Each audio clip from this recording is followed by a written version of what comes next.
Hello दोस्तों, कैसे हैं आप लोग। स्वागत है फिर से एक्सप्लोर वायरस के एक और नए वीडियो में, जिसमें बात करने वाले हैं भारत के एक बहुत ही छोटे और सबसे सुंदर राज्यों में से एक गोवा राज्य की। ये राज्य महाराष्ट्र के बिल्कुल दक्षिणी छोर पर और कर्नाटक के उत्तर में अरब सागर से लगता है। वेस्टर्न कोस्ट पर मौजूद अरब सागर के किनारों की वजह से ये राज्य टूरिज्म के लिए काफी ज्यादा फेमस है। ये अनोखा राज्य क्षेत्रफल के मामले में भारत का सबसे छोटा राज्य है और जनसंख्या के मामले में भारत का फोर्थ सबसे छोटा राज्य माना जाता है। गोवा राज्य पर कैपिटा जीडीपी के मामले में पूरे भारत के अंदर पहले नंबर पर आता है। भारत की पर कैपिटा औसत जीडीपी से 2.5 गुना ज्यादा पर कैपिटा जीडीपी वाला राज्य गोवा को माना जाता है। नेशनल कमीशन ऑफ पॉपुलेशन के मुताबिक गोवा के लोग भारत में सबसे अच्छी क्वालिटी ऑफ लाइफ को एंजॉय करते हैं और ह्यूमन डेवलपमेंट इंडेक्स के अंदर गोवा तीसरे नंबर पर आता है। गोवा में रहने वाले नेटिव लोगों को गोवन कहा जाता है। 2011 की जनगणना के अनुसार गोवा में करीब 1.4 मिलियन यानी 14 लाख लोग रहते हैं। सिक्किम, मिजोरम और अरुणाचल प्रदेश के बाद गोवा ही वो चौथा राज्य है जहां पर सबसे कम जनसंख्या पाई जाती है।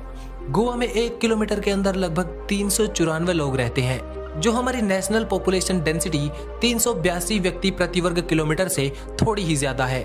गोवा राज्य कोंकण भूभाग के अंदर आता है, जो भारत के वेस्ट कोस्ट पर मौजूद एक लंबी पट्टी में फैला हुआ है। ये राज्य कुल 3702 वर्ग किलोमीटर के क्षेत्र में फैला हुआ है। इस राज्य में 160 किलोमीटर लंबी कोस्टल लाइन मौजूद है, जो दुनिया भर के टूरिस्ट को अट्रैक्ट करती है। गोवा राज्य को 30 मई 1987 को बनाया गया था। गोवा की राजधानी को पणजी कहा जाता है और वास्को द गामा इस राज्य का सबसे बड़ा शहर है। इसके अलावा मडगांव गोवा राज्य का सबसे पुराना कमर्शियल हब माना जाता है। पुर्तगाली भारत में सबसे पहले इसी शहर में आए थे, जिस वजह से आज भी ये शहर पुर्तगाल के किसी शहर जैसा ही लगता है। 16th सेंचुरी में पुर्तगाली यहाँ व्यापार करने के लिए आए थे, लेकिन धीरे धीरे ब्रिटिशर्स की तरह इन्होंने गोवा के शासन पर भी कब्जा कर लिया और कुछ समय में गोवा पुर्तगालियों की ओवरसीज टेरिटरी बन गया।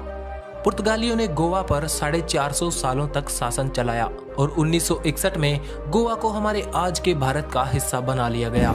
गोवा के लोग हिंदी, कोंकणी और अंग्रेजी भाषा बोलते हैं।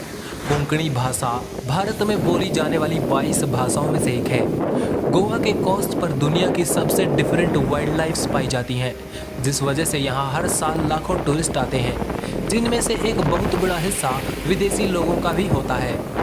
गोवा के बीच पर सफेद रंग वाली रेत पाई जाती है, जो अपने आप में ही पूरे भारत में सबसे खास है। इसी वजह से गोवा में काफी ज्यादा पैसा सिर्फ टूरिज्म की वजह से आता है। पैसे की बात आ ही गई तो चलिए बात करते हैं गोवा की इकोनॉमी के बारे में।